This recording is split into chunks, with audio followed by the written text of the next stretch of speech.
all of you sitting at home right now listening to our voices here, you know, if you have the determination and you have that passion that just lights up inside you brighter than any other fire you've got all around you, you're going to eventually make this work.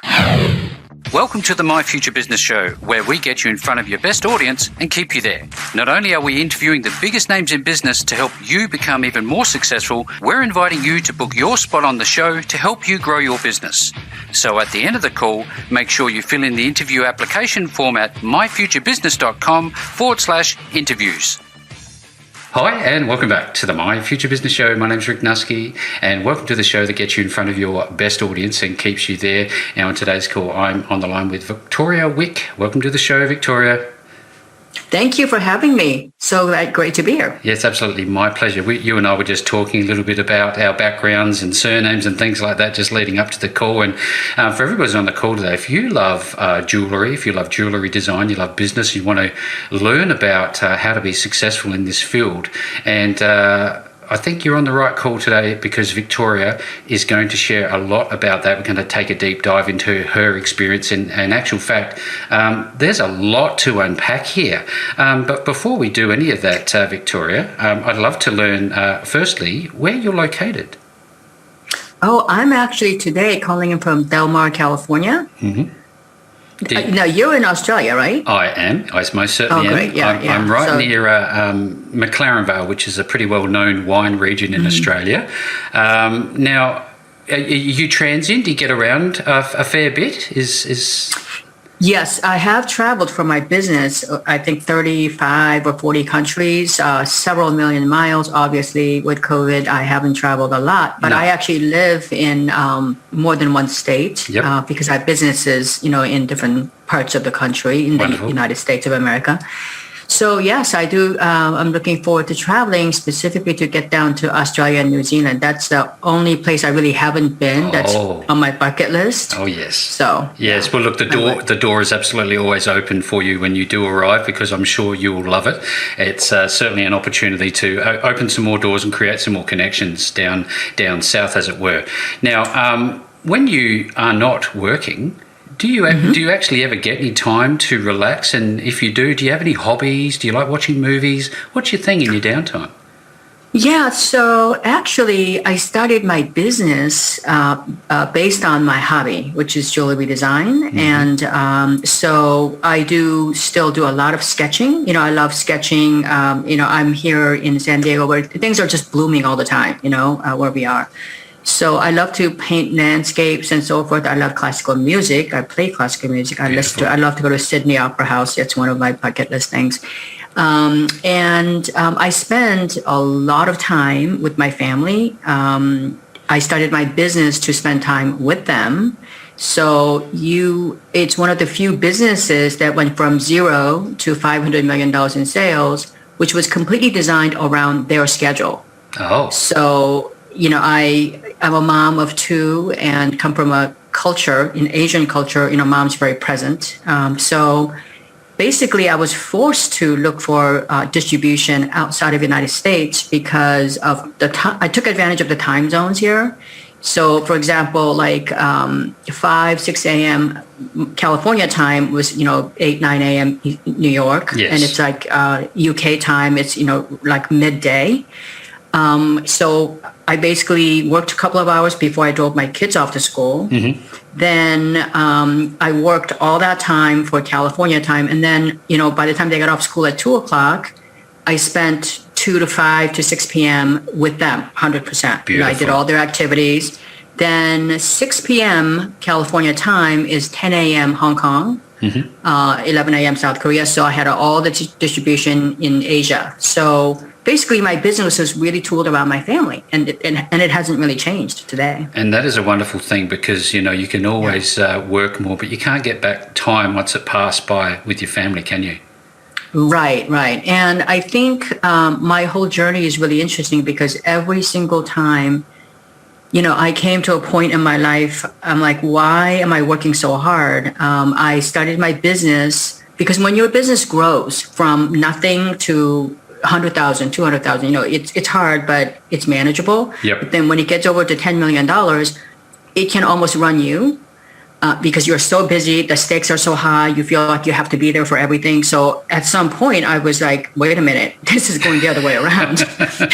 What's happening here? Yeah. So I had to retool, and every time I made that hard decision to say, you know what, I've had enough, and I need to just check out or do something else, because I refuse to have my businesses, my customers, my banks, or whatever run my life. Yeah. So every time I did it, my business like quadrupled, basically.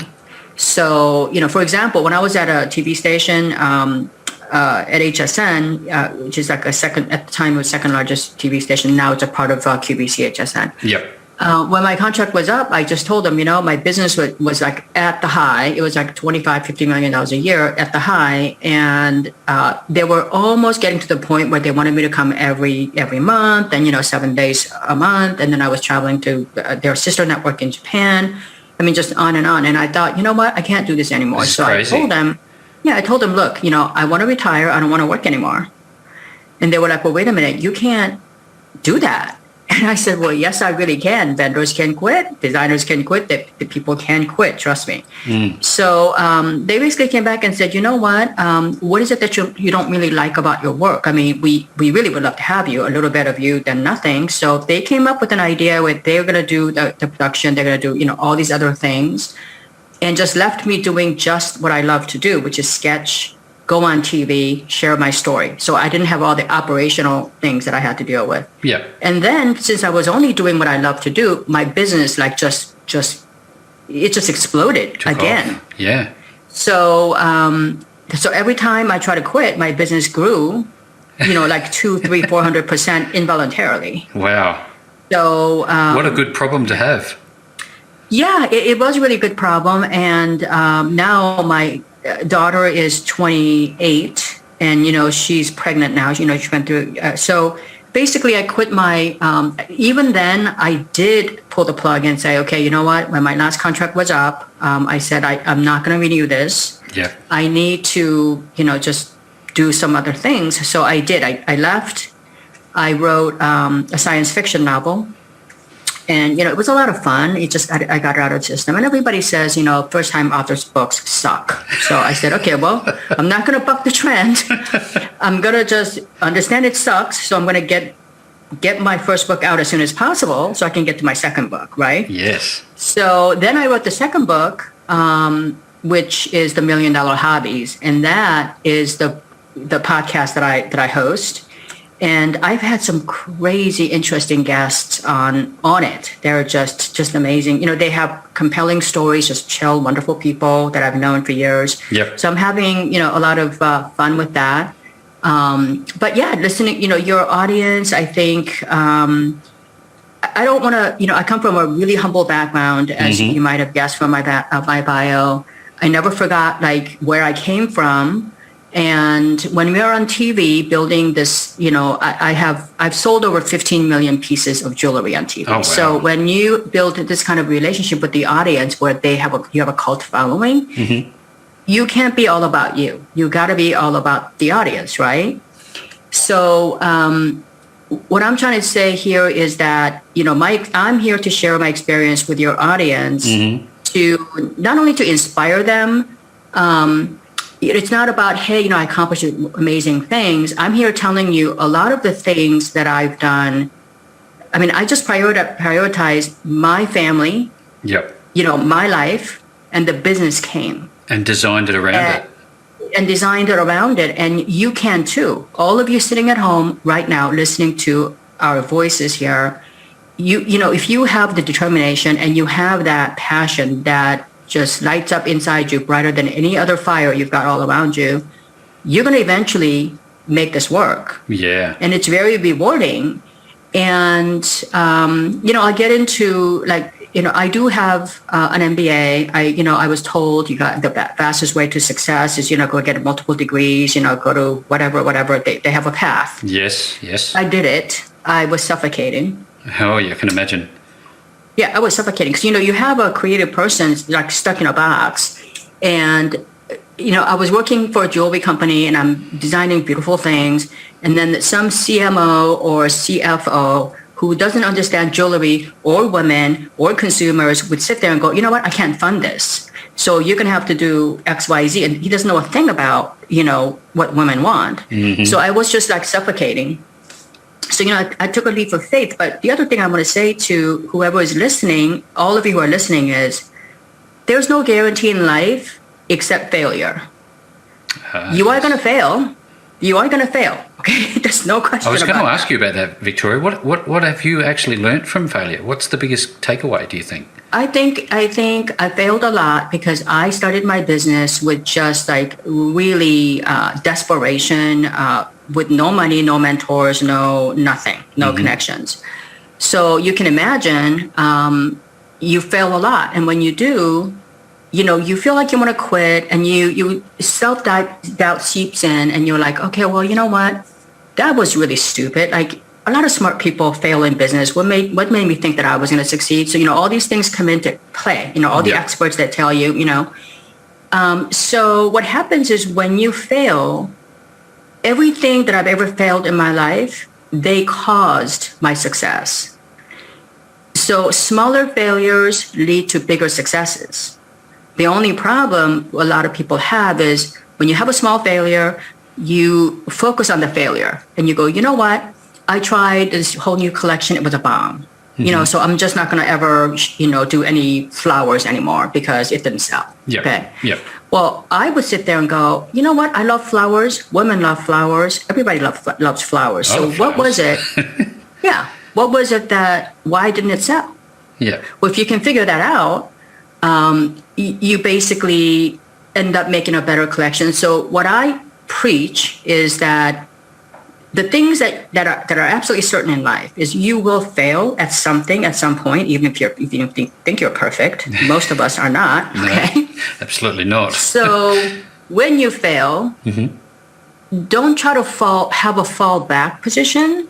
Try to have a fall forward position.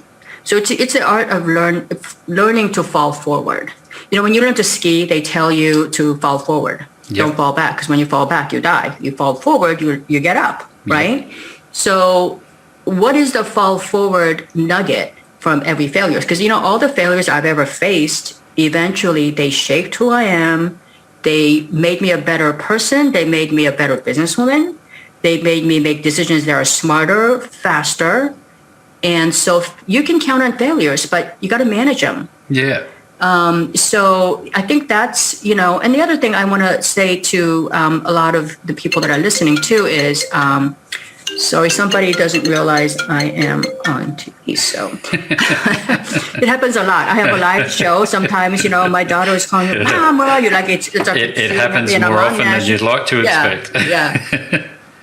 So I lost my train of thought, but if you think about I don't know about, I hope things are better in Australia than it is in America, because in America we're at sort of like an expert-driven society. Mm-hmm. So experts go on TV, they tell you, they predict all these things, and they tell you all these wonderful things about what they know and in their expert opinion. Yep. Okay. For example, back in the 80s, I'm old enough to remember the 80s. Everybody was telling us what stocks to buy, what .com stock, all the .com boom. Remember the .com boom? Oh, certainly do. Okay. So even as these companies were making no money, they were losing their shirt. They were always telling us which .com stock to buy. Yep. Well, guess what? It all led to the .bomb. Yep. Right? Yep. It became a .bomb disaster. The real estate, business where you just buy a house, paint, and you flip it over, there was no value in it. And we ended up with cities full of, Las Vegas, I have my second home there. I have a broker friend who used to get like a $3 check for commissions for selling a house. That is how low these prices were. Yeah, wow. So don't stake your future on an expert. Stake your future on what you know, who you are. And Americans hate perfect people. That's I learned that. Americans don't want perfect people, all right? Nothing against pretty perfect people. Yep. But Americans don't want perfect people with perfect lives preaching or teaching to them about what you should do.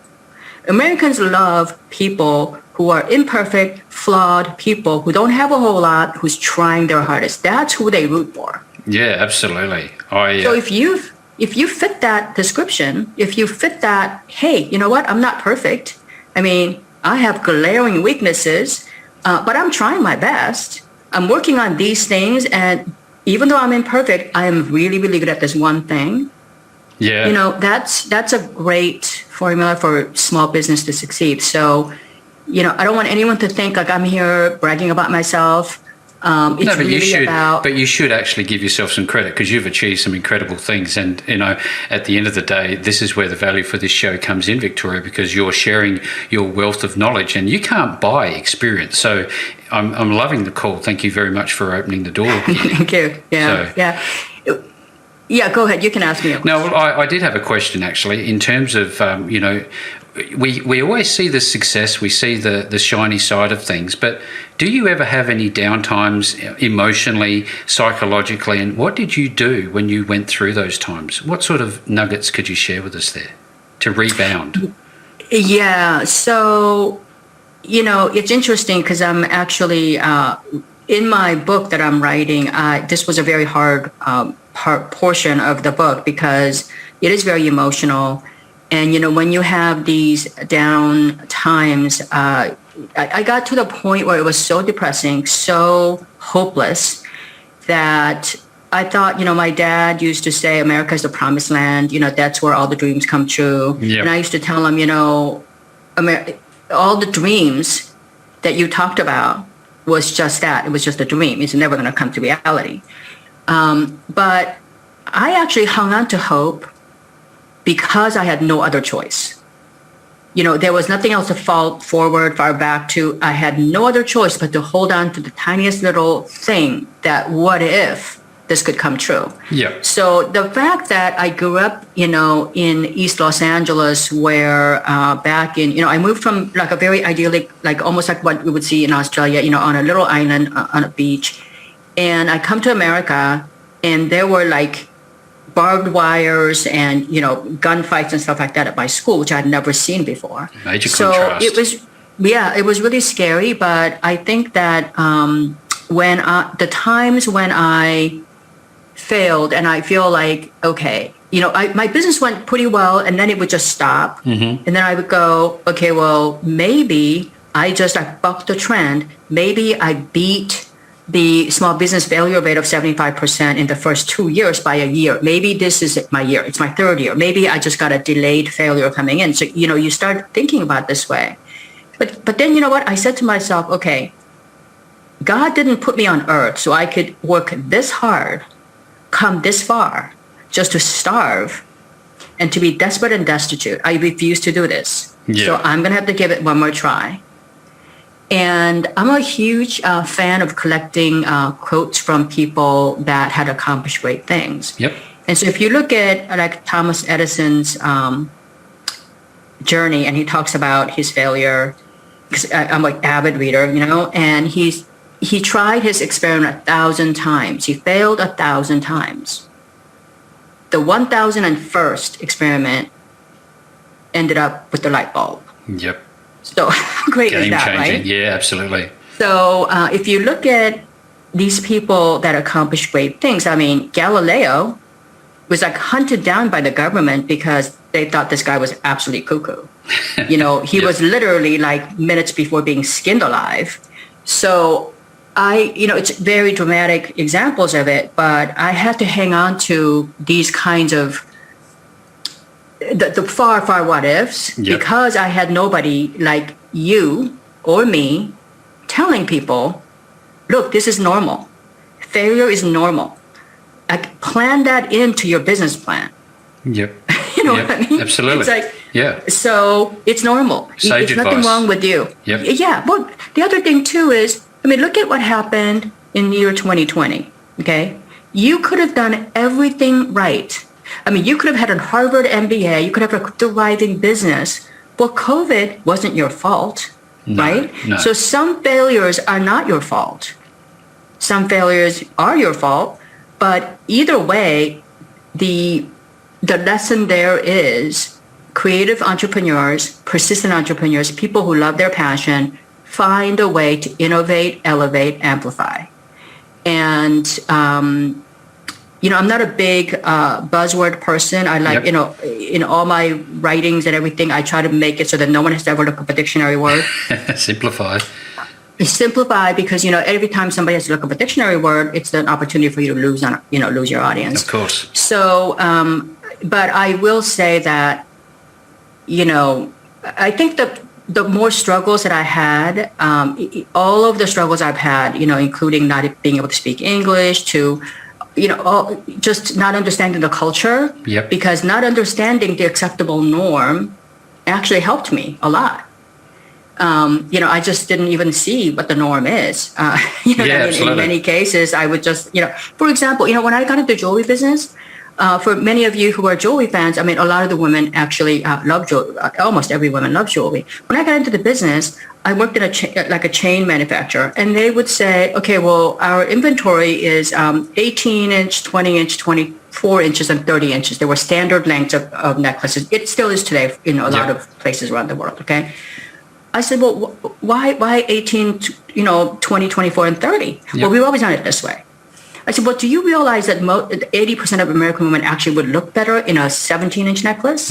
Because it lands like right on your neck. Or 16 and a half, 17 inches actually is the better length. They're like, no, we don't want that inventory, blah, blah, blah. And I said, well, that's your inventory problem, but the customers will look better. You're leaving out all the 16-year-olds who have a 15-inch neck. In different trends. And that's your future customer, right? Yeah. So I convinced my boss to do the 16-inch necklace. I got 15 and a half, 17, those odd sizes. They were 25% of his total business at some point. Bracelets were always ordered in size 7-inch bracelet, okay? Yep. So I said to him, in my family, no one can wear a size 7. All the Asian side of the family were size 6.5. All the Caucasian side of the family were size 8. So why are you offering only the one size that nobody can wear? It doesn't fit all, does it? No. So I convinced him to offer like 6.5, 7, 7.5, 8, 8.5. And that was 50% of his total bracelet business, because he had all the market around the world. Yep. So just by not accepting the norm, and also being customer centric, I was always customer centric. So like when I go on TV, and you're gonna really like this because you're like live streaming, and this is a nugget made probably for everybody who's podcasting. I get all the podcasters, I get a lot of keynote speech requests for this because of my relationship with my TV audience. Yep. So when I go on TV, we will have a jewelry day. And so I have I would follow other jewelry designers before me. And they would go on, talk about, I designed this wonderful necklace and I was wearing this and I was next to, so-and-so on a yacht and, everybody complimented me. It's great. And, it's so-and-so. This is one avenue, I guess you can talk about. What I do is I go on TV. So I go on, instead of saying I designed this and I love this and I love the spring colors and I love the pastels and I love crickets, whatever. And I designed this wonderful, lovely collection for you. So I don't do that. I have like a 5-to-1 ratio, because I believe that the most powerful word in marketing is not free and it's not new and improved. That word is the word you, Y-O-U. So when I go on TV, I would say something like, oh my God, I didn't realize it's already spring, but guess what? During COVID, it inspired me to design all these wonderful things, around nature, reminded me more about nature. And I know you're going to love it, because when you go out to live your life again with your family, with your friends, and go back to your work, where you're going to be connecting with all these people, having a great old time, everyone's going to be looking at your new collection. It's you. And yeah, and you know what? It's going to make you, all the people who know you know that you got a pretty good bargain, because if those people who know that you know how to shop. So here it's going to make you look fabulous. You're glowing. People are just drooling over you, and they know you got a smart buy. How great is that? Awesome. So when you talk like this versus I was on a yacht and, I was with next to so-and-so. Yeah. So I think that Now, on TV, I mean, I gave you kind of like a drastic example of the two. That makes sense. But when they're hearing it, especially like at Christmas time, I'll do a design. I usually have a theme. It's like family, friends, and faith. And because when we brand a show, family, friends, and faith, that tells you the jewelry you're about to see are things that have heirloom quality, things that have more meaning, but not expensive and ostentatious, because you wouldn't be ostentatious to your friends and your family, right? So it's a lower price point. So it's just a subtle way of branding it this way. But also, when I talk to them and I say, you know what, if you got grandchildren coming in, what a wonderful way to show your personality. Because when you're not here on earth anymore, at some point, they're going to remember you for that, your personality, what was, meaningful to you, all that. So it makes your talking points easier. It also puts you in their living room. Yeah. It's almost like, hey, you're the designer, you're in their living room already. And I start my show usually with, thank you for inviting me to your living room. So I guess when you're starting a small business, and you are not on TV, most people are not. If you have a web page, all of your marketing materials need to be customer centric. It's about them. Yep. And I think if you're, my show, The $1 Million Hobbies, is about starting a business based on your passion. And I talk about, instead of saying, how can I make money on this? And, there's all these buzzwords like, how can I monetize this or whatever? Okay, well. I'm quite familiar with them. I have an MBA, and I that's one thing I learned is all the buzzwords. Yep. So, by the way, I've had to unlearn my MBA in order to start my business. Just to actually succeed. I had to unlearn it. It was like really something else, and I'll give you an example in a minute. But when you start your business, I tell people, think about what business you're in. Think about why your product even need to exist. Is it solving a problem?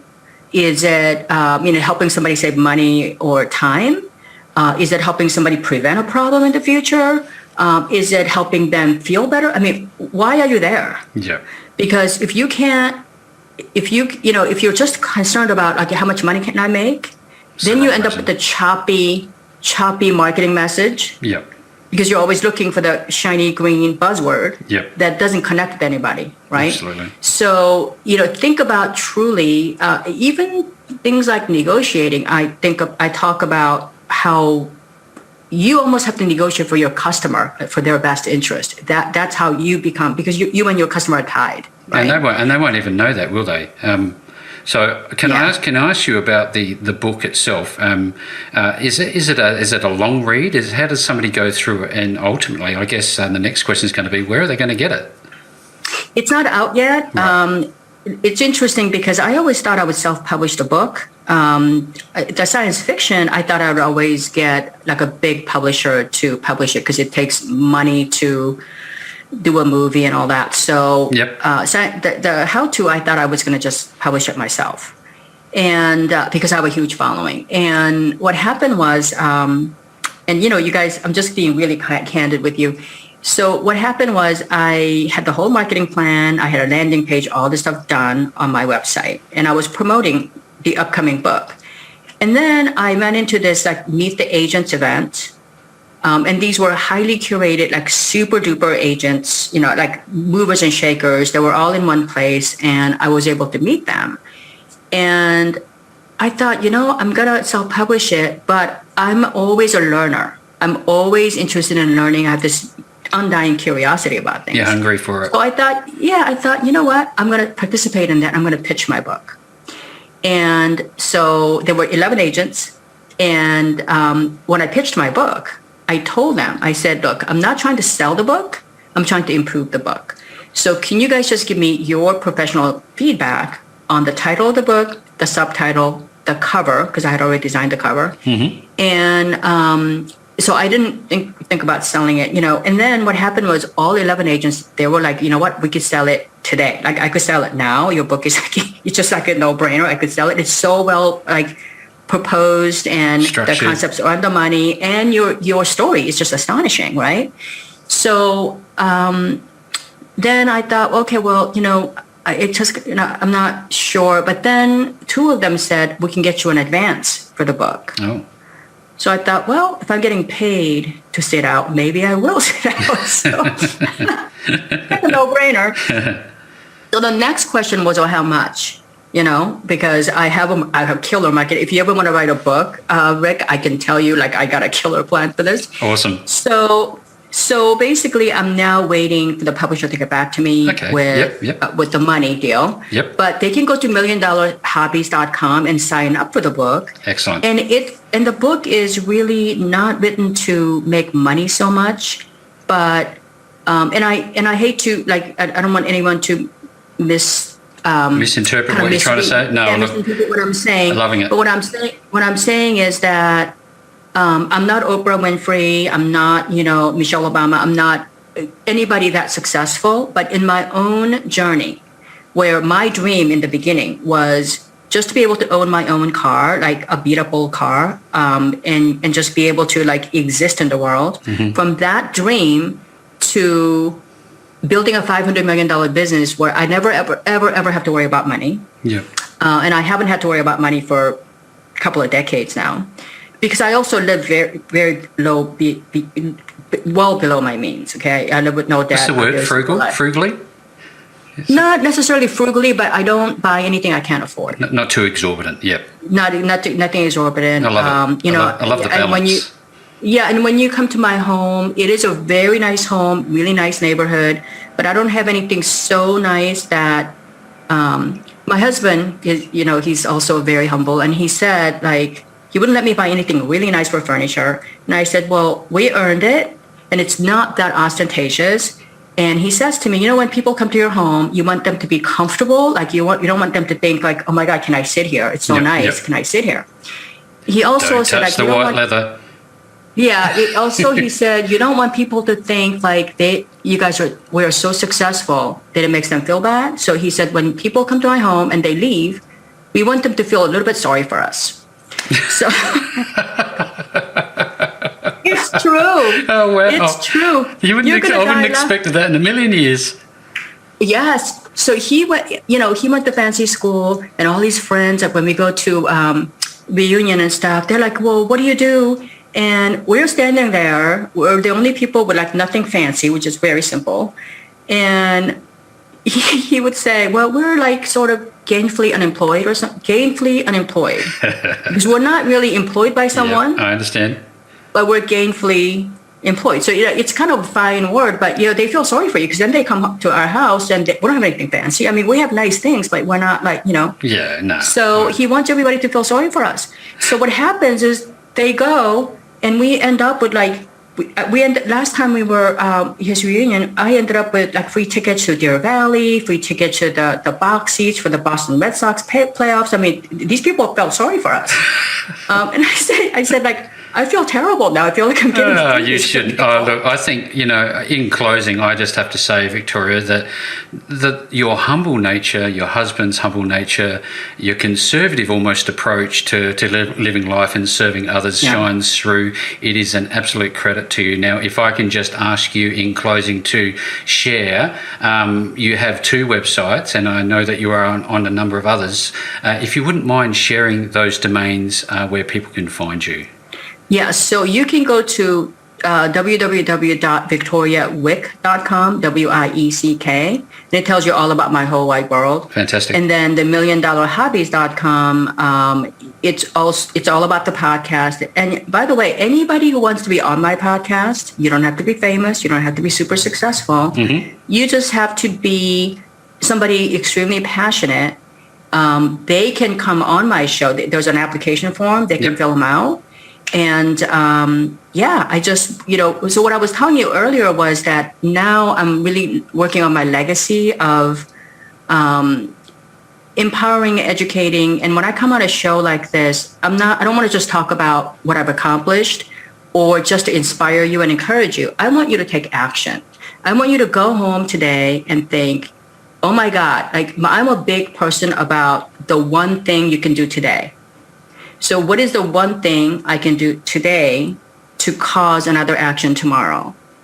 because everything starts with one action. Just believing you can do it doesn't do anything. You got to do something, one thing. Absolutely. And that one thing could be writing down, clarifying your dream. That one thing could be evaluating, reprioritizing how you're going to spend the rest of your life post-COVID, right? Yep. So, think about the one thing you can do today, because that would have been worth my time, your time, and all of our listeners' time. I think that, so... What a summary. What a wrap-up of a wonderful call. It's just been an absolute gem. I've really enjoyed it, and I know full well, Victoria, that those individuals, the entrepreneurs, the small business owners that have been listening to this particular episode have their pen in hand. They're busy writing down notes. Your successes are a credit to you. And in closing, thank you so very much for joining me on the My Future Business Show today. Thank you. Thanks for joining us today. If you enjoyed the call, then make sure to subscribe, leave a comment, share us with your friends, and book your spot on the show at myfuturebusiness.com/interviews. And if you're looking for solutions that will help grow your business, then visit myfuturebusiness.com/shop.